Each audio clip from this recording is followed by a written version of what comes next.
today. He's currently in the University of Illinois in Urbana, and he has done work primarily in the physical layer in networks. And he has received the NSF Career Award, and currently he's in transition to go to editorship to a couple of major journals in this area. Today he's going to talk to us about MAC protocols for wireless ad-hoc networks, interactions between physical layer and MAC, a topic that I know many of you care about. So, thank you. Actually, I don't work at physical layer, but at the boundary a little bit, and at the higher layers as well. So this joint work with several of my students, but most of the work I'll talk about today will be by the first student, Jason Pomelo, and depending on the time, I'll go through some of the other things. So what we're going to discuss today is in the context of wireless networks, multi-hop wireless networks, and I'm sure you've seen these pictures before. You may have a route from point A to point B that goes through multiple hops. So in this particular case, what we see is a route that a single flow that goes over multiple links. But on the other hand, you may have a network like this where even though from X to Z there is multiple hops, the flows in the network are only single hops. So from a MAC point of view, it's not, for some other things we look at anyway, it's not that critical whether the flows are multi-hop or single hop. Often people ask me questions about, where are ad-hoc networks useful. Even if you believe that they're not terribly useful, the environments, situations like this happen all the time. I may be sending a packet to somebody in the front of the room, and two people in the back may be talking to each other. And so this, one can think of it as a multi-hop environment as well. So the work we are doing is in the context of multi-hop networks, mesh networks, ad-hoc networks, and so on. Three broad areas. One is MAC routing TCP for wireless networks to improve performance of those protocols. The other is something different that I won't discuss today, distributed algorithms for networks like this, so things like clock synchronization, messaging, so if you want to do order delivery of messages on the network, leader election, mutual exclusion, stuff like that. And the third topic is misbehavior in wireless protocols, which refers to the idea that protocol is a set of rules, and whenever you have rules, people want to break them. So how do you know when somebody is breaking the rules? How do you detect that? So I'll talk about today about a very narrow piece of work in the context of MAC protocols. The goal here is to improve performance. So one thing that we have taken is to exploit whatever physical layer capabilities there might be, or diversity there might be, with the goal being to improve performance or throughput. Given that the environment is time varying, whatever mechanism we have needs to be adaptive. There are many physical layer characteristics that we are interested in, namely transmit power, transmit rate, the antenna characteristics, channels, and so on. So today I'll talk about the first bullet there. Something that's happened recently, and there are actually projects going on today, is that there are newer implementations of devices which makes things easier for us. We have a lot of ideas on how one might adapt the MAC protocol behavior depending on channel, let's say the channel path loss and so on. I want to adapt the behavior of the protocol to what I observe on the channel, but my devices don't let me do that. But the devices that are being built today or in the near future will give us the ability to change things on short time scales, which makes some of this work actually potentially practical. So to exploit the physical layer capabilities, I guess everyone knows by now that we need to also design better protocols. It's not enough to just build a better antenna. You need to design a higher layer protocol that can make use of that better antenna. Otherwise, you're not going to get the benefits that you're looking for. Same thing, if you have a fancy modulation scheme that does better, just doing the modulation is not enough. You also want to redesign your MAC protocol potentially. So we are going to focus on MAC protocols here. So the outline in two parts. First, I'll talk about CSMA protocols, and depending on how much time remains, I'll briefly talk about some of the other things we are doing. So I'm going to discuss the CSMA protocols. So let me introduce those for those of you not familiar with it. CSMA stands for Carrier Sense Multiple Access, and it's a listen before you talk protocol. So the idea basically is that if I want to transmit a packet, I will first listen to the channel. If the channel is idle, only then I'll transmit a packet. So what does, yes?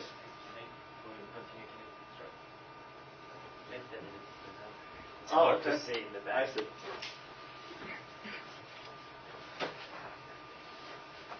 I'm sorry. That's all right.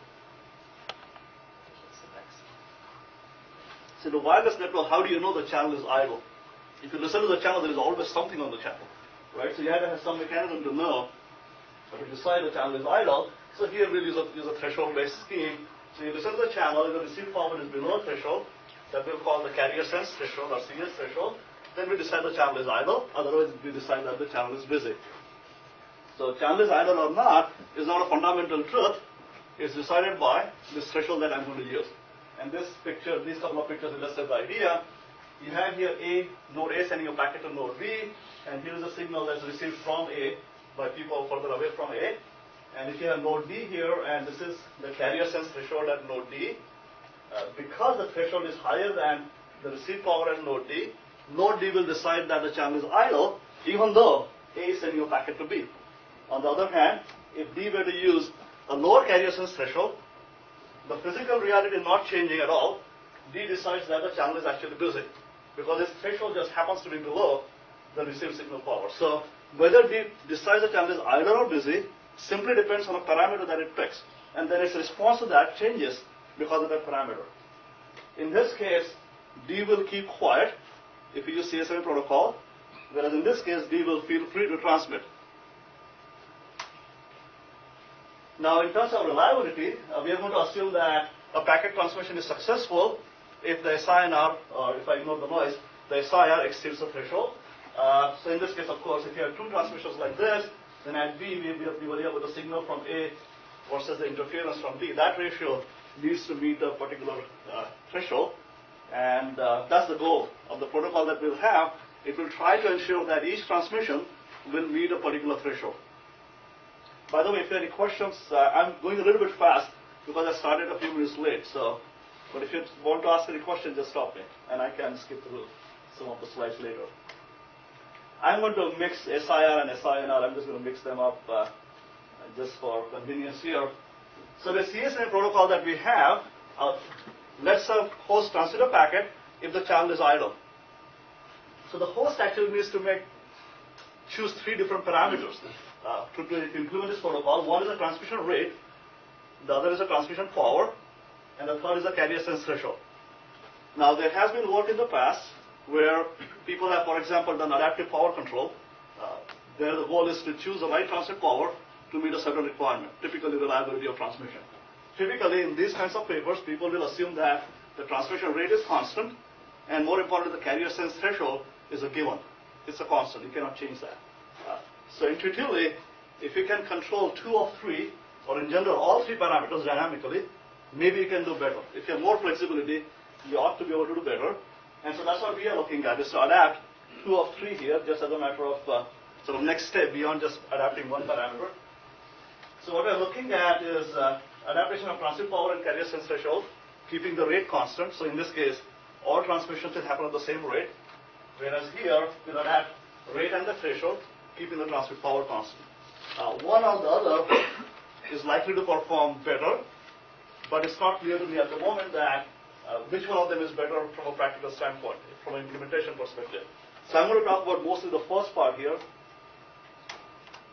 So just somebody told me there's audience from CS and EE here, but I'm going to introduce some really simple things here for those of you who haven't seen this before.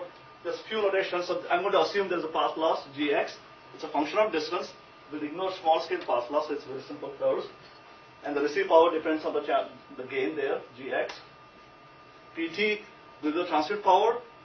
PCS is the carrier sense threshold. And my gamma is my SINR threshold that I need to meet. In this particular work, the rate at which the packets are transmitted is constant. So all transmissions need to meet that particular threshold. And then eta is noise. And sometimes we'll ignore the noise, assume it to be 0. So the protocol that we want to design needs to meet these requirements. It needs to be distributed. So I want to decide on my own. I don't want to talk to you before I decide what transmission power I should use.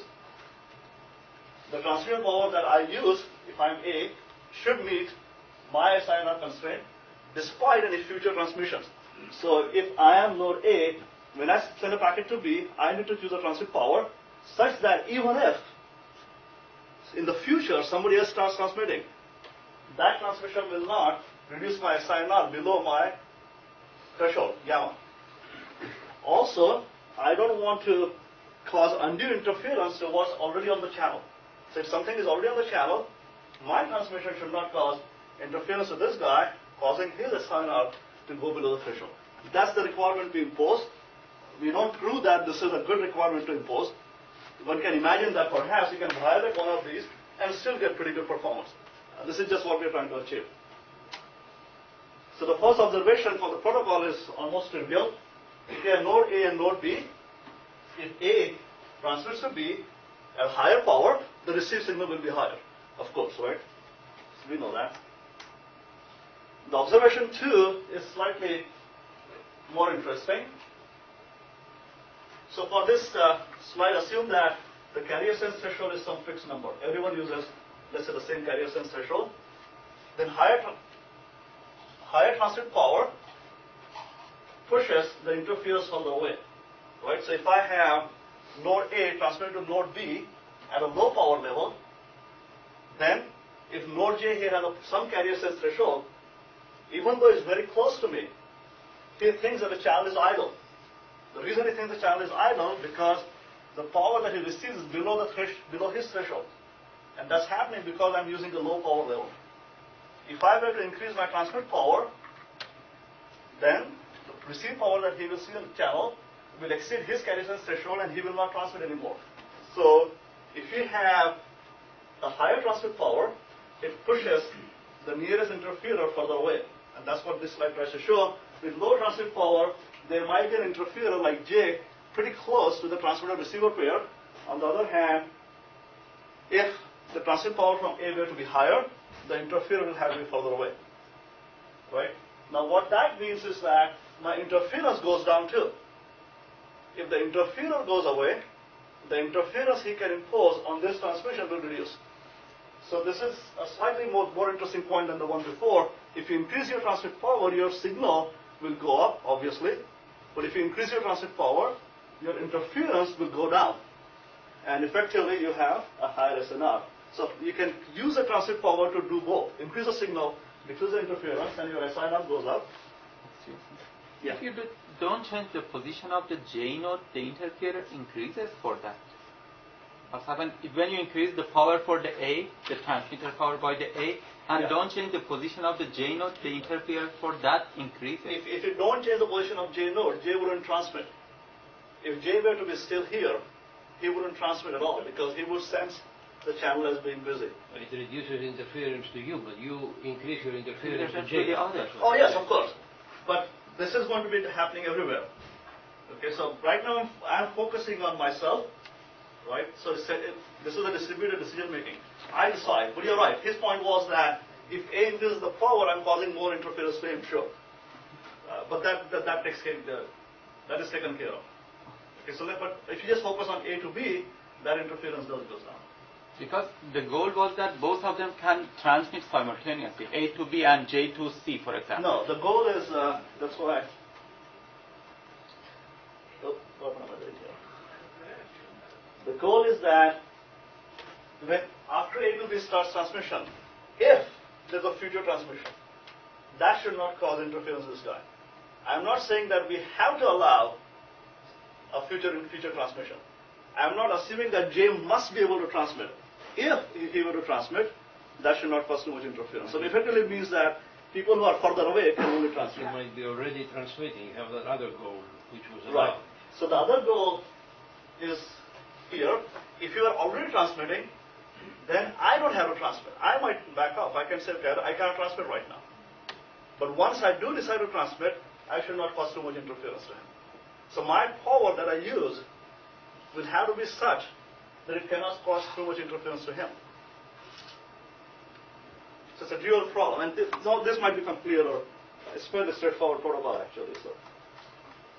All right. So, but the point I want to really make is that the signal power that you use, transmit power that you choose, affects not just the signal, but also the interference. Typically, the power control papers in this particular MAC protocols, power control MAC protocols, assume that you control your transmit power to control your signal.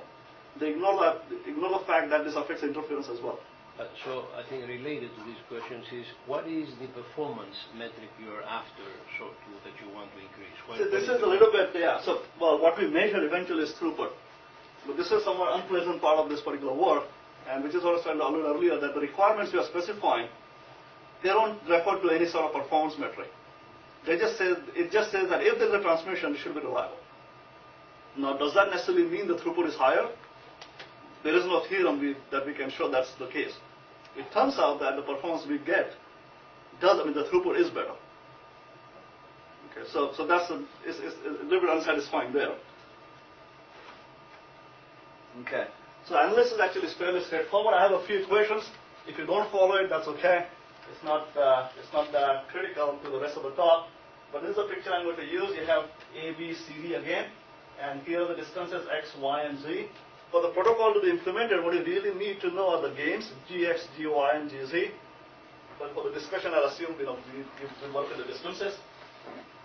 So again, the interference sources are the transmitters that are already active, such as in our example, it was E to F, already active before A started, and transmitters that will transmit after A begins talking. In our example, that's C to D. So the question, we will talk about both the interference separately. The interference from already active sources is the first one, such as E transmitting to F. Now, that interference by design is going to be small. Why? Because the very fact that A chooses to transmit, even though this transmission is ongoing, it implies that the receive power, what A is sensing for this transmission, must be below his carrier sense threshold. So the carrier sense threshold mechanism bounds the interference you are going to get from the ongoing transmissions.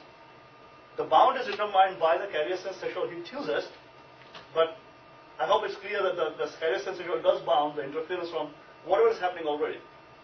So that's the easy part. Actually, I have a question. But this, you want to know what the interference is at B. So yeah. In the case that E and F were on the other side, then this is... Right. So that's a very good point. And that, let me just say it. The question is, what A is sensing is the interference at A, but what matters is the interference at B. But let's just live with that for now. But you're right. In fact, this is where the protocol, the protocol becomes difficult to implement. Right? But for now, let's pretend that what A sees is what B sees, as far as the interference is concerned. Okay. So in other words, it may be the case that compared to this distance is very large. In fact, that's one of the assumptions we make in the analysis too. So the second interference, the interference from future sources, if C begins transmitting after A has started transmitting, it must mean that what C senses on the channel, the received signal power from A to C, must be below C's carrier sense threshold. Otherwise, C wouldn't have started transmitting. And so let's follow that particular thread or argument here. If C sends the channel as being idle, then it must mean that the received power at C, that's a transmit power. By the way, we are going to make all of these functions of the distances. In reality, they need to be functions of the gains, but again, just for convenience. So this is the transmit power chosen by A, that's PTX, and the gain from A to C, that's GY. So this is what C is sensing, must be below the carrier sense threshold that C is using, right? I'm just taking that same inequality, rewriting that. So now I can get an estimate of this distance from A to C as a function of the carrier sense threshold here and the transmit power from A. Now the second requirement we wanted to meet earlier that we discussed was that the transmission that we are focusing on must meet its SI0 requirement. And this is the SI0. This is the signal at A. This is the interference. And now I'm going to introduce a fudge factor, which will become relevant to your question later on. And that's something we're going to call K. For the moment, you can think of this as the number of interferers, like C, that might interfere with this particular transmission. So this here, PT of Z, is the transmit power from C, and this here is the gain from C to the receiver B. So this is just the interference. PT times G is just the interference from C caused at receiver B. And then I'm going to multiply that by K. If this is a tunable knob in the protocol, but for this discussion here, you can think of this as the number of interferers that will interfere potentially with this transmission in the future, and that's just it is just the noise. And that all that SINR has to exceed my threshold gamma. So now we're just going to rewrite this equation. From the previous slide, I'll take this expression for Y and plug it into this, and when I do the simplification, this is what I get. Okay, so don't worry too much about all the details right now. but you want to focus on this part here. This was the expression for y, and this is my x. On the next slide, I'm going to ignore x. The problem with this expression is that I cannot really make any progress from here. I cannot simplify it any further, right? Because you have g and g inverse here, and there is an x. Without knowing exactly what g and g inverse are, I cannot make progress. If I want to make progress here, I want to get rid of x here. Because if I got rid of x, then g and g inverse go away, and I can make progress. So when we made the assumption, it was just purely for mathematical convenience, but turned out to be a good thing as well. So the next assumption we make, we ignore x. Ignoring x effectively means that we're assuming A and B to be co-located, at least from the perspective of other users. There is the gain between, the path loss is still there from A to B, that hasn't gone away. But as far as the received interference at B and A is concerned, that becomes equal if we approximate, if we assume that A and B are co-located. Mathematically, all it means is we ignore x. Right? So that goes away, G and G inverse go away as well, and we are left with PTZ, PCSZ divided by PTX. This here is maximized over Z because we don't really know who C will want to transmit to. Right? So we want to take the worst case scenario. Over anybody that C wants to transmit, I want to maximize. That's where the max comes from. If you simplify this, you get that. And the next step is slightly more interesting again. So this is what happens after the approximation of ignoring x. And now I have this max term. The max term simply says this is the maximum interference you're going to get from one of these future interferers. I don't know what each of these numbers will look like, but I'm going to say that let me bound this by some arbitrary constant. And we're going to call that constant beta. So this now becomes a design parameter of the protocol when we run the protocol. But the purpose of this parameter beta will be to bound the interference that can be caused by a single future interferer. So what we have so far now, if I replace this max by beta, I get that. But going back here, when I bound by this by beta, I get a second inequality that says that Pt times PCS at that node should be less than or equal to beta. So I have one inequality as you see here, and the other inequality I will get by bounding this product. So what I'm left with is this and the other inequality. If you solve those two inequalities together, you have two inequalities in two variables being the transmit power and the carrier sense threshold. You can solve for those, and this is what you end up with. Okay, so what we have so far with all this fairly simple analysis is a constraint on the transmit power and a constraint on the transmit power times the carrier sense threshold together. From a practical point of view, now let me ask, are there any questions so far? Is that always consistent? You have a lower bound and upper bound Yeah. on PT. Well, so that's what, yes, in fact, because we solved the quadratic here. But yes. That doesn't mean it's consistent. No, but they are. That puts a bound on what you can put for Well, the beta thing and is, what we you have can two put. free variables here. Yes, So you have too many variables. No, we only have two. So we solve for PT, and then based on PT, we can choose PCS. We can always. But this says PTX has to be less than or equal to beta divided by PCX. Right. So this is what I was going to say next. PTX is bigger, so Right, the left-hand side is bigger than the Right. right-hand side. Right, That right. puts an additional constraint on everything. So next slide will take care of that, right? Right, sorry. If this is what your constraint was, what PT would you choose? Practically, you should choose the smallest transmit power that will serve your purpose. So what we do is we replace that by equality. You're still left with inequalities. Now, given a transmit power, which I get from here, now I have to choose a carrier sense threshold. Okay. I have still inequality. Which one would I choose? I would choose the largest carrier sense threshold. That means the constraint. Why largest? That will increase my special reuse. So we replace both of those equalities by equalities, and this is what we end up with. Now I can solve this. Can we go back to the equation where you dropped x, please? Okay. What properties you assume about G? What properties? You assume about G? Monotonically decreasing. Right, because you can do better than that, than dropping it. You can actually get better approximations, right? Given the properties Yeah, of G. no, I'm not assuming what G curve actually looks like. I don't know what it is. No. If I knew it, or if I had feedback from the receiver, I could do better. Ignoring X is saying that I don't know what the receiver is seeing. Right? I'm going to ignore that.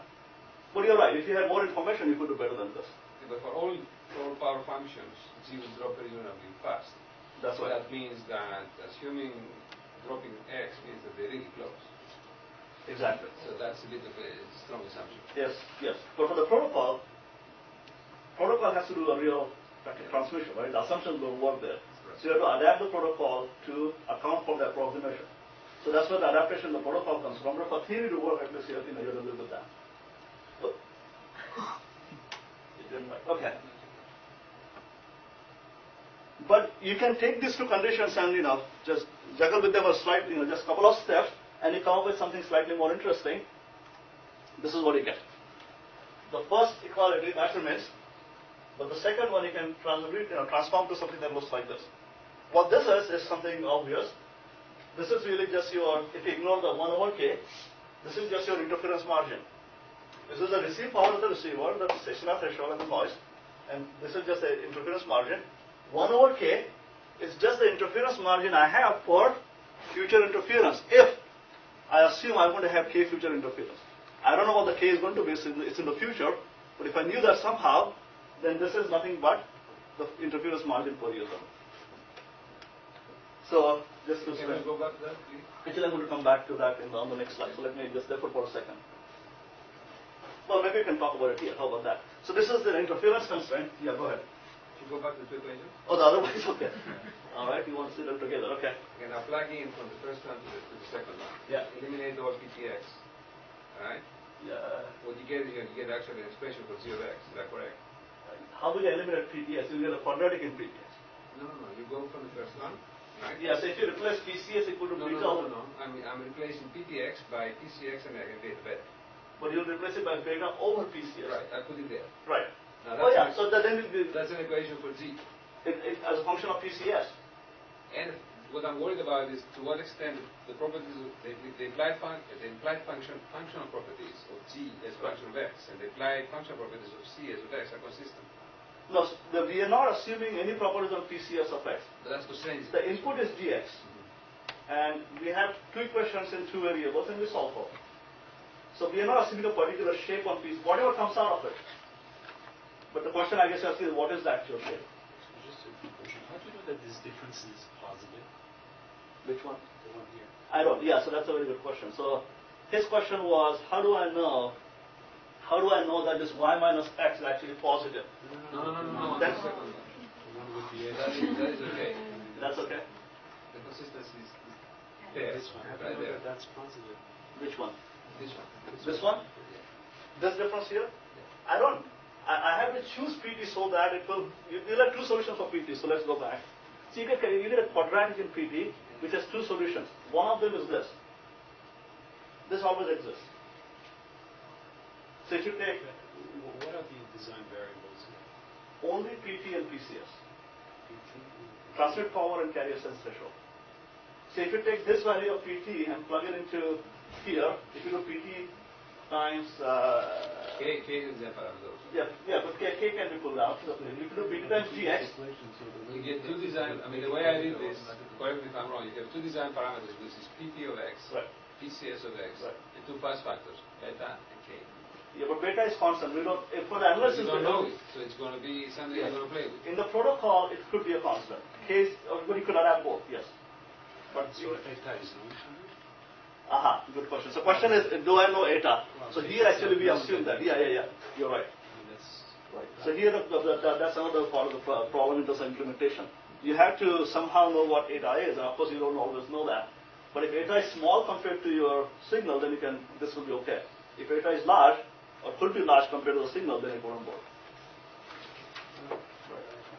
Can I ask a more fundamental Yeah. question here? I mean, you're trying to develop the driver of this is you want a distributed algorithm so that every node will decide without any additional information. Well, except with your own receiver, perhaps. Yeah. Well, but no, that's the whole point. If you are allowed to exchange some messages with your neighbors, then you simply have the power control problem where they can jointly, and there are distributed versions of the classic power control algorithm Right. by which they can exchange a few messages, Right. determine what are the gains, and then choose the power so that you get Right. to maximize So I the should- number of Right. users who are above the threshold. Sure. So the question is, what if I could talk to everybody that matters and somehow we can agree on what powers to use? It seems reduce the problem to a centralized problem. So here you're saying You don't want to do that. No. You want So the background for this is that we said, okay, there is this 811 Mac already out there, right? How do we make that better? What variables do I have that I can play with? The spec exists. I cannot change the spec, right? But the power and the carrier sense ratios are not specified in the spec. That I can change, right? So that's where we started. And then sort of the rest of it follows from there. I mean, I don't have the choice of doing at the Mac layer any kind of interaction with other users. Isn't that inconsistent with the assumption that X had disappeared, that A and B were co-located, so they do know the channel? So I think the assumptions don't match the. No, of course not. I mean, obviously X is not negligible, may not be negligible, right? But so what? Maybe I can. So the K here, although I keep calling it the number of interferers, K is just a fudge factor. It captures that problem. It captures that approximation. So the analysis is really sort of give you some intuition, and give you, in the end you have a heuristic. You're proposing that's motivated by some analysis in where fact, you're doing yes. an assumption. In fact. Yeah. So the heuristic is really this. Right? We just use these two equations as heuristics, where K is my adaptation parameter for the protocol. We don't assume we know K. We can't know K. But that's what we'll adapt. So we'll try with a reasonable value of K. If it fails, then we adapt that. So it's just like backup variables and so on. Any other questions? Okay. So this constraint, I mean, one way to look at this constraint is to say that if my PT is large, my carrier sense ratio has to be small, right? This means that if you're going to be screaming loudly, then you better be sensitive. Make sure that you're not going to cause undue interference to other people before you start transmitting, and vice versa. And the second one we already talked about. So the chosen transmit power, the interesting part, again, what I said early on was, it serves two purposes. It serves to limit interference to other people, because I'm not going to choose a power that's so large that it will cause too much interference to other people. It also serves to limit interference to yourself. You can think of the transmit power as an advertisement to other people, saying that here is how much interference I can tolerate. That's precisely what is happening here. All right, so in terms of protocol, I'm going to skip through a few slides here. Let's just take one particular. This is now by simulation, not analysis.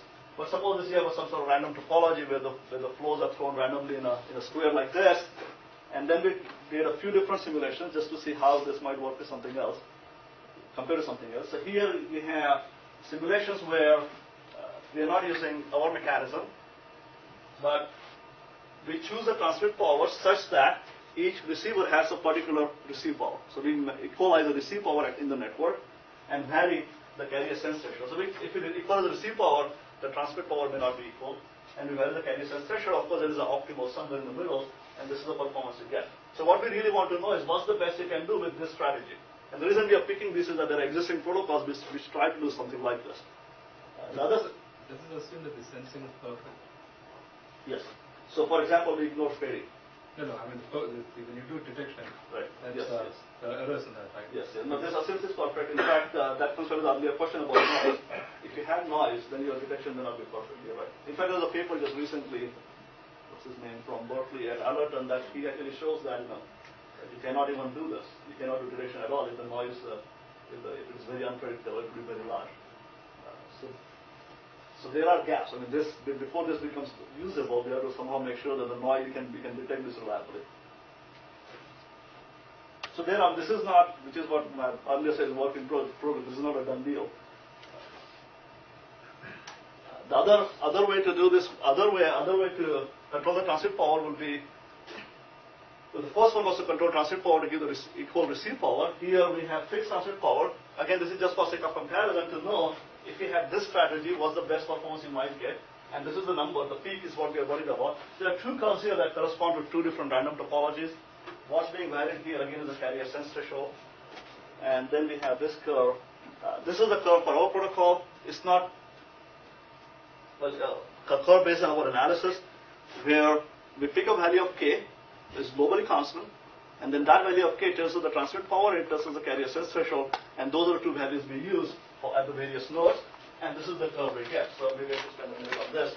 So what you see, the interesting nature of this curve is that for small values of K, the curve is very sensitive. The vertical axis is the throughput that we get, aggregate throughput over all the flows, is very sensitive for small values of K, but after that, it's not as sensitive. So the curve peaks in this particular example at 2 or 3, and then it's less sensitive. So if I'm going to be wrong about K, I'd rather be wrong on this side because my aggregate throughput is not going to suffer that much.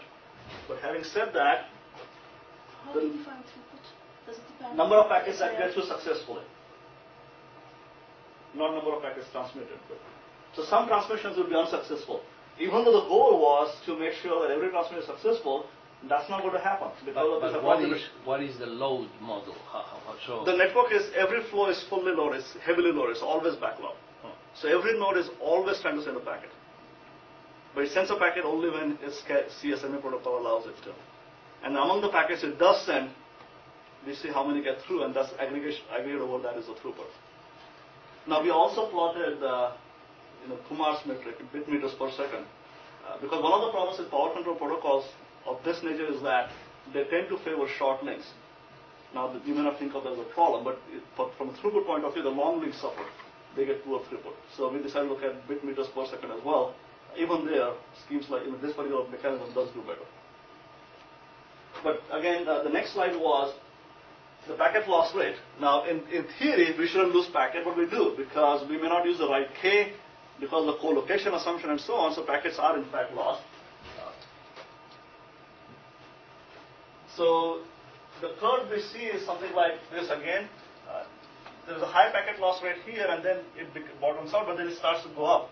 And in some curves, it might go up rapidly. In this particular case, it doesn't go up rapidly as much. Running out of time, looks like so. So let me talk briefly about the dynamic protocol. So dynamic protocol, really, we designed it just to figure out whether this approach is going to work at all. Given that we had all these approximations, is this something that it's a fruitful line of research for designing practical protocols? So the protocol we have right now by no means is practical. So I'll tell you briefly what it is. Well, first of all, the only parameter that we adapt right now is K. Beta is assumed to be fixed. Now, beta actually does affect the performance. If beta were to be 0, there is no throughput at all because then everybody backs up carrier sensitive to 0. If beta is infinity, then everybody transmits, and neither extreme is ideal. Why doesn't beta also have to be adjusted? It could be. We don't right now. But we don't know. Well, okay. If your transmit power is unconstrained, then you don't need to worry about beta. How do you fix it now in the actual simulation? In this particular simulation, we are assuming that transmit power is unconstrained. Yes. Beta doesn't affect the throughput. So, you can imagine that if you just make transmit power very large, noise goes away. Right? Once you ignore the noise, beta is just some sort of normalizing constant. It actually doesn't affect the throughput itself. It affects the raw values of transmit power chosen, but not the throughput. And why not distribute algorithm is throughput to good metric? Why not distribute algorithm? Actually, in any algorithm, I would say throughput is a decent metric. Why? From a performance point of view, if I were here about throughput. Why isn't the minimum throughput between two links and the maximum? Oh, fairness, you mean. So sure, fairness is a measure. No fairness, it's different. Because when you take sum of throughputs, you're hiding a lot of bad stuff. Right, so but what happens in this case if one guy gets very little throughput and everybody else gets very high? So it's a min-max type of ratio. That's another fairness measure. That's nothing to do with your protocol, it's just a general. No, but so this is what I was trying to refer to earlier when I said that power control protocols bias things against longer links, simply because they need higher power and they can have more interference from other people. So to measure capture that, we did look at the bit meter metric.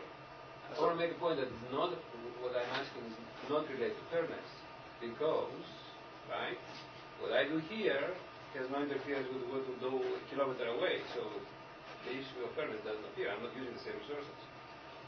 It has to do more like what is the true performance in a wireless network versus... Well, even if you're a kilometer away, it's the same resource. I mean, it's the same channel.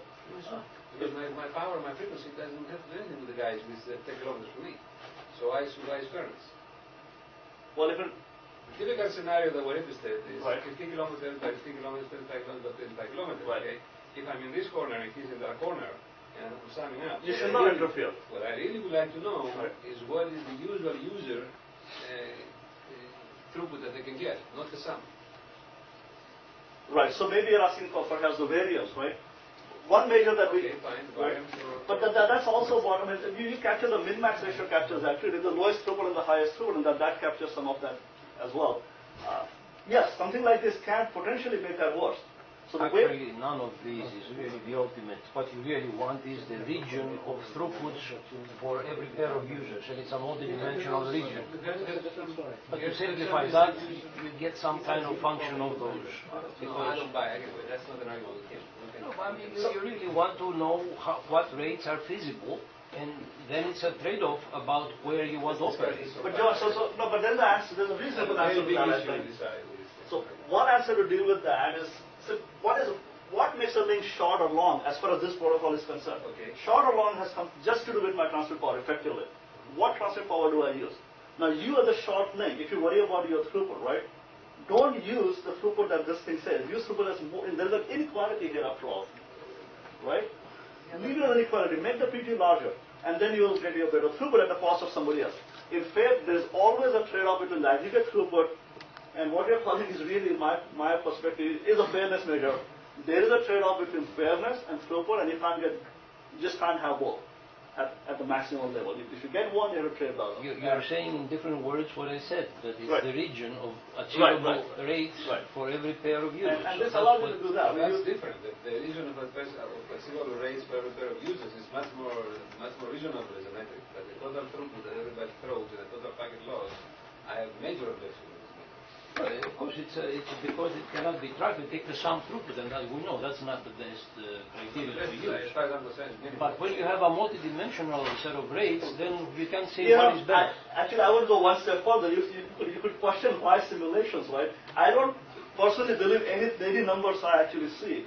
You want to really look at the trends, not the absolute number. Right? There I'm could be- opinion about the word simulation. You know, this is like do you prefer to be healthy and rich or poor and sick? I mean, sometimes they cannot be compared. So that's what it is. You should know to go and see how distributed tables actually are evaluated, and then we can back. All right. So the algorithm we have is pretty basic right now. All it really does is some sort of search mechanism on K. It starts with K being some reasonable value, such as 1 or 2. But in this algorithm, you're going to keep K constant No, throughout. no. So this is the actual algorithm that we want to head with. This is the first version of the real protocol. The K will be dynamic. Every node will have its own value of K. It's going to be dynamic in time or in space as well. Both. Okay.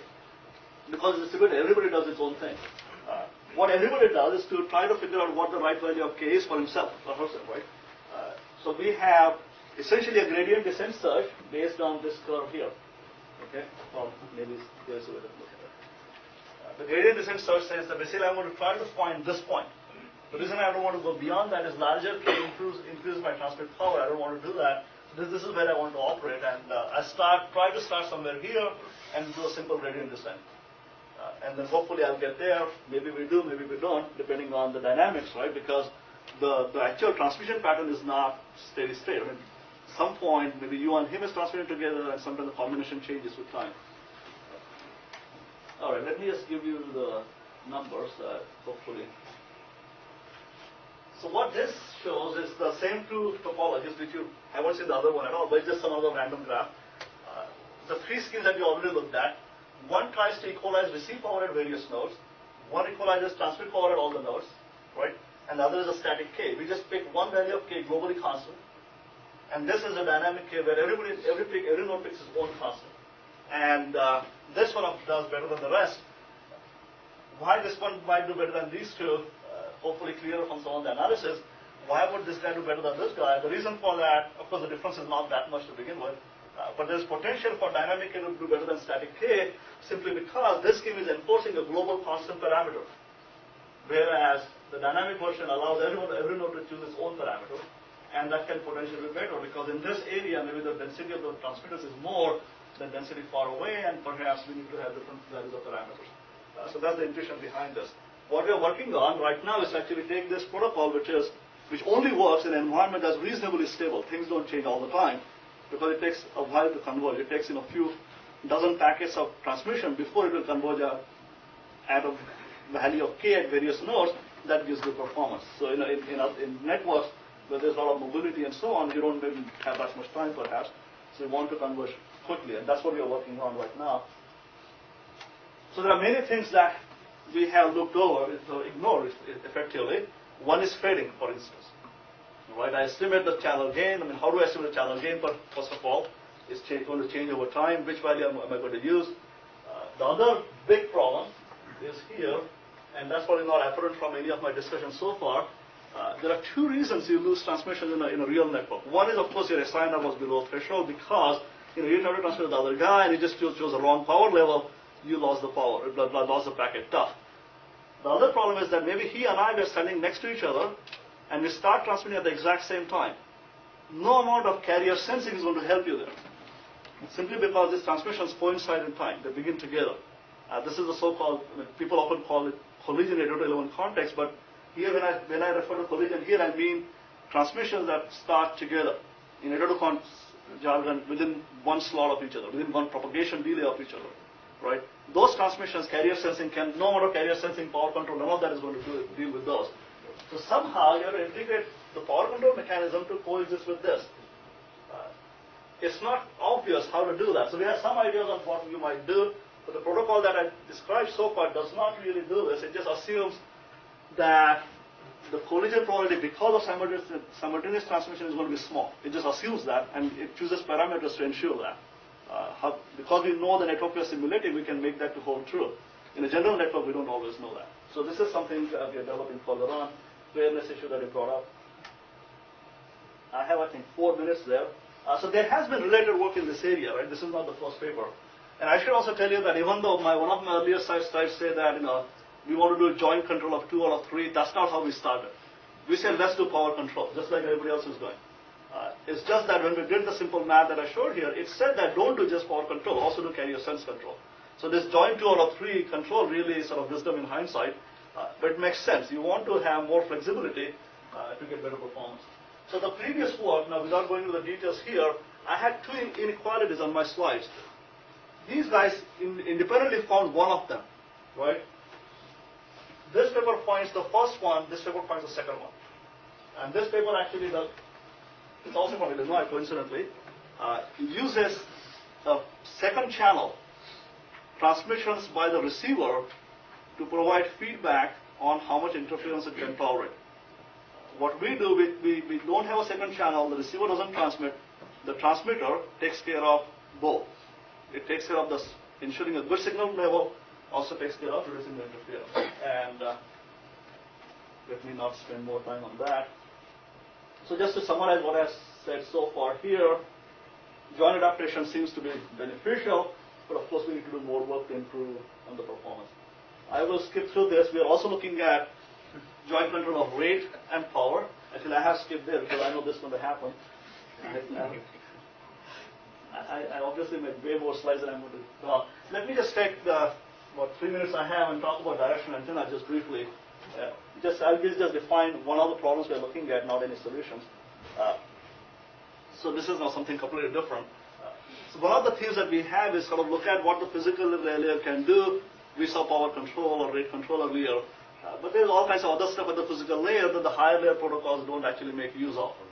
So if you buy a nice antenna, for the Motia is developing an antenna, if you take your 802.11 card and replace the Omni antenna and stick this one in front of that, right? It's a steer beam antenna, let's say, you will get performance benefits. You will get better performance than what you might get with the Omni antenna. But do you get all the benefits that you can?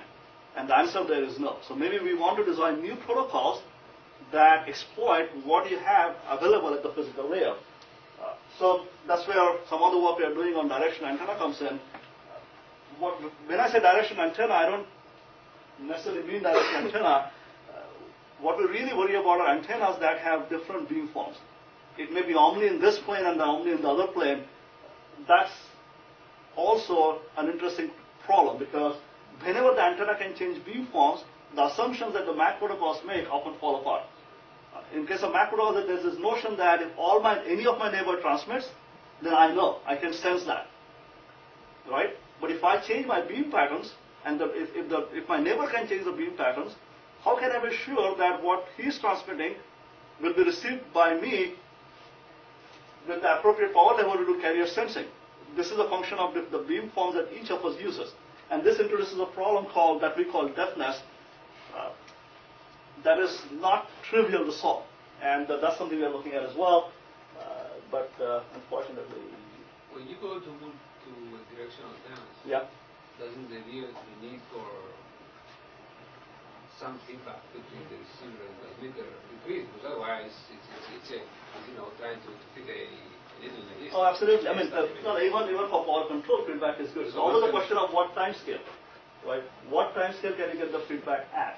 At the wireless LAN, at least the kinds of protocols people are building, the feedback is at most on a packet time scale. Okay, but you're aware of the following technology, right? I can actually say now that 10 years from now, in various vehicles that they care about directional antennas, you will have the ability to switch between a radar function, a communication function, in milliseconds, in actually microseconds. So you could give me even passively, I can find a beacon and then direct my antenna, that would be all the time. In other words, or at the same time take part of my array, track you, and then put the antenna over there. Right. That takes away many of the problems that we worry about with omnidirectional Well, antennas. I think the problem I'm trying to point out really is not whether I can talk to you reliably with the directional antennas. The question is, can he know that? Will he know that? It doesn't matter. Well, it matters to him because if he's sending a packet to me, It doesn't matter. why is that? Because I divide the frequency and I have so much space directivity. See, you're assuming so much that I'm not, right? No, but that's technology that is here today. So, and insisting that, on solving problems that are already going away by hardware, I think we have to be careful, right? Sure, but then what you're presuming perhaps is that, doing frequency division and then here space division, the MAC problem goes away. Not goes away, but it can. Maybe not. But if you can reduce everything to point-to-point link, sure. Right? But if you cannot reduce to point-to-point link, then the problem goes away, but then you have another problem, which means, I have to have a lot more control and feedback. Because I go to track you all the time, right? Because if I miss you, if you're not in my beam, then so directional antennas come in a lot of flavors. So that's why I said the directional antenna is a misnomer. If you take one of these reconfigured antennas, which just look like a bunch of patches of metal on a little PCB, and there are these main switches that the switch to change the beamform. This is not a very competent antenna. Right? There is no signal processing involved. I can control the beamform. There is not a lot of feedback going back and forth. And there are still some protocol issues that arise in that context. Some of these issues span different kinds of antennas, not necessarily the most advanced piece of equipment, but also the cheapest is the one that really is more interesting here. I'm not going to put a steer beam antenna on my PDA or my cell phone. Not today. But I might put some of these reconfigured antennas, and some of these problems are still relevant. So we are really worried more on the low end, not the high end. Of course, some of the ideas apply to the spectrum, the whole thing. But similar problem arises in multi-channel too, for shortage of time. All right, let me just conclude very quickly. We all know this eternal truth, right? The MAC and routing protocols, if we are going to get the performance that we hope from the network, they have to interact with the physical layer. And this is something relatively new. The devices are making this practical. So, for example, the work I talked about today, power control, carrier sense control. This wasn't practical at all. You couldn't do it in the devices that are available.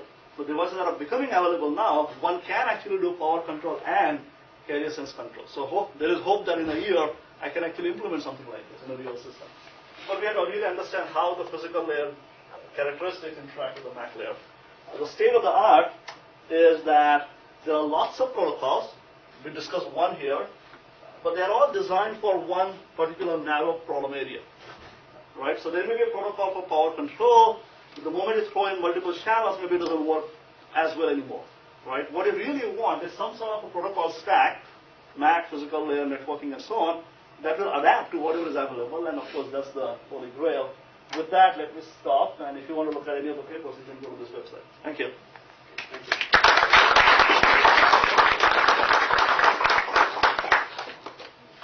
Okay. We have time for questions. Anybody? Yeah. I have a short question about your development. At one point, I think you assumed the same functional form for the transmit power and the carrier sense threshold for all transmitters, right? At one point, you interchanged PT of Z and PCS of Z by PT of X and PCS of X. What we assumed from this analysis was that transmit power and carrier sense thresholds are functions of the distance. Yeah. And it's only the function of the distance to the designated receiver. Function of the gain. How does this assumption hold when you make K variable for all users? If certain areas are more crowded, how do you interchange this function? Right, so that then it becomes a function of K and of X. But that's, I thought that was how you came up with the expression for the transmit power and the analysis was really, as Tony pointed out, was really just to, find a motivation for a particular heuristic. We didn't know ahead of time how to do the joint control. Right? The analysis is not perfect, it's approximate.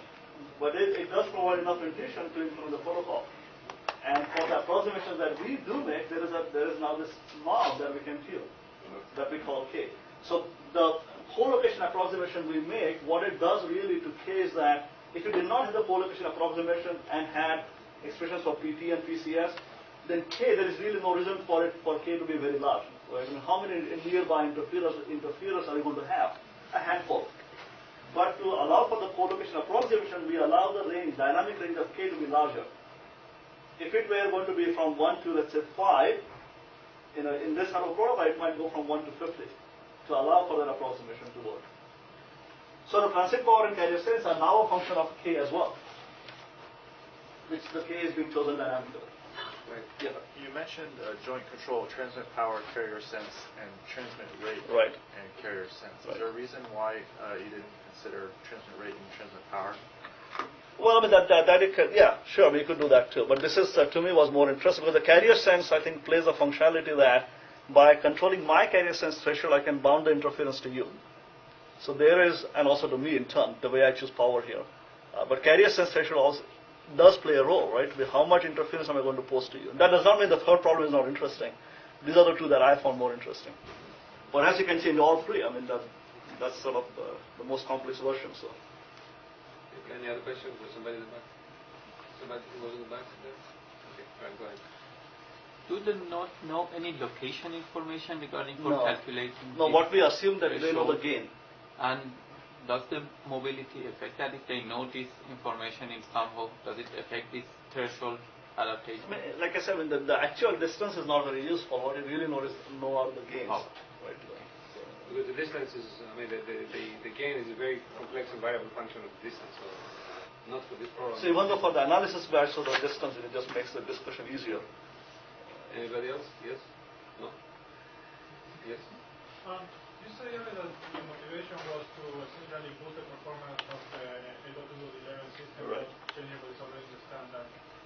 Have you got the results comparing with the current 802.11 system? They are now. I mean, sure, right? If you do the constant power, transfer power version, that's 802.11, right? Okay. What you might want to compare this with is other power control schemes, right? There's one I referred to from Mumps from Illinois, right? Where they have the second channel and the receiver sends the feedback. There's a good chance, actually we haven't done the comparison, there's a good chance they will actually do better than this. And the reason simply is that they have explicit feedback from the receiver on a separate channel using a transmitter that overlaps in time with the reception of the receiver. So with that more extra resources, they ought to be able to do better. Yes? Yeah, but doesn't your scheme also need a feedback from the receiver to know But about the gain? not in the form of a signal being sent by the receiver to other interferers nearby continuously. It's an indirect messaging, if that's what you're asking, through the normal operation of the protocol, it gets his signal, right? I happen to believe that without any small amount of bandwidth to use for feedback, many of these protocols are doomed to failure, but I will see if I'm right or wrong. But anyway, I'm a controls person, so I understand without. No, but you're right. I mean, having a separate feedback channel is obviously. I mean, I think 802.11 is lots of problems, and trying to fix it, I think, okay, good luck to everybody. The issue of total versus minimum throughput that was raised. Right. Was there any comparison? Does it tend to stabilize in such a way that the total average comes close to the minimum? Or No, can no, be it wider- doesn't. It wider doesn't. way? In fact, there are flows that are shut out completely. Completely. It happens in all the protocols. It's not, I mean, not any one of them. Right. It happens everywhere. The whole regions, actually, they get minuscule. That's why I Yeah. I mean, you do have flows that will be shut out if they do power control in this way. So, like that's what I said. If you want to do trade-off between the fairness and throughput, you want to take that inequality and treat it as such. The equality only works if you say, let's do the least possible. So, but the long links are going to suffer in that case. Any other questions? I will ask you a question. Have you done any analysis to the following point? None of this is really a point function, meaning that you like to talk about thresholds and regions, but Right. nothing is fixed. In other words, the power, there's a whole distance of the power drops. So whether I'm here or there, okay, in other words, it's an equi-power level that we usually like to think, but what happens in real nature is actually a whole region of powers that I operate with. Right. So what is the sensitivity of this variable? In other words, if you take your x, the mathematical version of that would be, if I look at the variation of the protocol over errors in x, let's say, right? And I have some uncertainty bound. Yeah, in this case, what happens? So, at least the results we have so far suggest that if you're going to be wrong about k, if you just err instead of choosing there is some insensitivity, right? It's insensitive. But the only issue there is that when you make the k too larger than necessary, your transmit powers go up and you consume more energy. Exactly. That's what I was looking at the equations. Yeah. I said, why doesn't he fix the k at 10, let's say, or 15? Well, you can't. And the power shoots up. Right. And then, what happens with that? You get the problems because now you don't cooperate anymore. You are, if everybody, it's the same problem in the room, everybody shouts loud, okay? Nobody can hear anything at the end. Right. Now, in a real system, of course, transmit power is bounded. You can't arbitrarily make it large. There's going to be at 2 o'clock, right, a round table? We have that or not? Who are the organizers? Yes? Where is it going to be? I just want to announce where it's going to be. The conference room? Setup? Okay, so there's a little space, the little building in front of our A.V. Williams. I believe it's in that direction, right? It's an inverted P. It's two Greek P letters, right? We are in the big P and the other one is the small one on that wing, right? And it's going to be at a roundtable discussion at 2. So you're welcome to come. Let's take the speaker again. Thank you.